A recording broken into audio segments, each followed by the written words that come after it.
नमस्कार। तारीख है 26 सितंबर 2025। आज हम कुछ ऐसे फैसलों और खोजों पर बात करने वाले हैं जो हमारी आने वाली दुनिया का चेहरा बदल सकते हैं। तो चलिए शुरू करते हैं। सोचिए, क्या कोई एक फैसला, सिर्फ एक फैसला, करोड़ों लोगों की डिजिटल जिंदगी को हमेशा हमेशा के लिए बदल सकता है। सुनने में बड़ा लगता है ना, लेकिन आज की जो सबसे बड़ी खबर है वो शायद ठीक यही करने वाली है। और इसका जवाब है एक बहुत बड़ा हाँ। सुप्रीम कोर्ट ने एक ऐतिहासिक फैसला सुनाया है जो डिजिटल दुनिया में हमारे अधिकारों की परिभाषा ही बदल देगा। मतलब अब से आपका डेटा कानूनी तौर पर सिर्फ और सिर्फ आपका है। तो इस फैसले का असल में मतलब क्या है? देखिए, ये सिर्फ कुछ कानूनी शब्दों का खेल नहीं है। ये भारत में डिजिटल प्राइवेसी के एक बिल्कुल नए दौर की शुरुआत है। तो इस फैसले के ना 4 बड़े पिलर्स हैं। सबसे पहले, डेटा पोर्टेबिलिटी का अधिकार। इसका सीधा मतलब ये है कि अब अपना डेटा एक सर्विस से दूसरे में ले जाना बहुत आसान हो जाएगा। भाई, डेटा आपका है तो कंट्रोल भी आपका होना चाहिए। दूसरा, एंड टू एंड इंक्रिप्शन अब जरूरी हो गया है, जिससे हमारी ऑनलाइन बातचीत और भी ज्यादा सेफ हो जाएगी। तीसरा, कंपनियों को अब आपका डेटा इस्तेमाल करने के लिए आपसे साफ साफ पूछना होगा, कोई छुपी हुई शर्तें नहीं चलेंगी।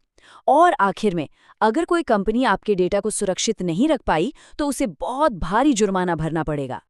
और इस पूरे फैसले का जो सार है वो भारत की चीफ जस्टिस के इन शब्दों में छिपा है। डिजिटल युग में व्यक्तिगत डेटा की संप्रभुता एक मौलिक अधिकार है। ये बहुत बड़ी बात है। ये इस पूरे मुद्दे को सिर्फ टेक्नोलॉजी से निकालकर हमारी निजी आज़ादी के लेवल पर ले आती है। चलिए, अब डिजिटल दुनिया से आगे बढ़ते हैं और देखते हैं कि देश के अंदर स्वास्थ्य और कृषि जैसे ज़रूरी सेक्टर्स में क्या चल रहा है, कहाँ हम आगे बढ़ रहे हैं और कहाँ चुनौतियां हैं।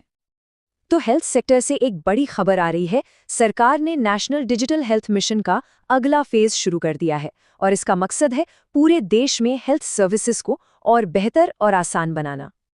और इस मिशन का जो स्केल है वो सच में बहुत बड़ा है। देखिए, पहले फेज में 15 करोड़ डिजिटल हेल्थ कार्ड बने थे और अब टारगेट है पूरे 50 करोड़ तक पहुंचने का। ये हमारे देश के हेल्थ केयर सिस्टम के लिए एक गेम चेंजर हो सकता है, जिससे हर किसी के लिए इलाज पाना आसान हो जाएगा। लेकिन जहां एक तरफ हेल्थ में अच्छी खबर है, वहीं दूसरी तरफ कृषि सेक्टर एक बड़ी मुश्किल से जूझ रहा है। मॉनसून के अचानक चले जाने से देश के कई हिस्सों में किसान बहुत परेशान हैं और खेती पर एक बड़ा संकट मंडरा रहा है। और इसका सीधा असर हमारी सबसे ज़रूरी फसलों पर पड़ रहा है। करीब 40% असर तो सिर्फ चावल पर है, जो हम सबका मेन फूड है। इसके अलावा कपास और सोयाबीन जैसी बड़ी फसलें भी मुश्किल में हैं और इसका असर पूरी इकोनॉमी पर पड़ सकता है। अच्छा, अब देश से बाहर निकलते हैं और देखते हैं कि ग्लोबल ट्रेड यानी कि दुनिया भर के व्यापार में क्या नए बदलाव आ रहे हैं। यहाँ एक दिलचस्प चीज़ हो रही है। दुनिया के 2 बड़े ट्रेड ग्रुप्स बिल्कुल अलग-अलग रास्ते अपना रहे हैं, जो दिखाता है कि ग्लोबल इकोनॉमी की प्राथमिकताएं कैसे बदल रही हैं। एक तरफ है EU-मर्कोसुर समझौता, जो ग्रीन टेक्नोलॉजी और खेती पर जोर दे रहा है, मतलब सस्टेनेबिलिटी पर फोकस है। वहीं दूसरी तरफ USMCA समझौता है, जो डिजिटल ट्रेड और मजदूरों के लिए कड़े नियमों पर ध्यान दे रहा है। ये टेक्नोलॉजी और वर्कर्स राइट्स पर नॉर्थ अमेरिका का फोकस दिखाता है। चलिए, अब थोड़ा भविष्य की तरफ नजर डालते हैं। साइंस और टेक्नोलॉजी की दुनिया में एक बहुत ही एक्साइटिंग डेवलपमेंट हुई है। एक ऐसी चीज जो हमारे प्लैनेट को देखने और समझने का तरीका ही बदल सकती है। और इसका नाम है प्रहरी IA। ये इसरो की बनाई हुई एक नई AI पावर्ड सैटेलाइट सिस्टम है और इसे बनाया गया है हमारी एक सबसे बड़ी चुनौती क्लाइमेट चेंज से लड़ने के लिए और मौसम की भविष्यवाणी को और भी सटीक बनाने के लिए। तो ये प्रहरी AI काम कैसे करता है? बहुत सिंपल है। पहला स्टेप, सैटेलाइट्स लगातार रियल टाइम में डेटा इकट्ठा करती हैं। दूसरा स्टेप, फिर पावरफुल AI उस सारे डेटा को एनालाइज करता है। और तीसरा स्टेप, ये सिस्टम हमें तूफान या बाढ़ जैसी आफतों के लिए पहले से ही वार्निंग दे देता है, जिससे जानें बचाई जा सकती हैं।